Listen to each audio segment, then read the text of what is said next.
لا أقسم بيوم القيامة ولا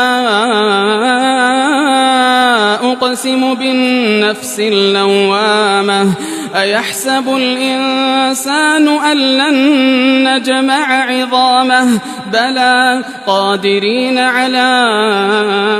أن نسوي بنانه بل يريد الإنسان ليفجر أمامه يسأل أيان يوم القيامة فإذا برق البصر وخسف القمر وجمع الشمس والقمر يقول الإنسان يومئذ أين المفر كلا لا وزر إلى ربك يومئذ المستقر ينبأ الإنسان يومئذ بما قدم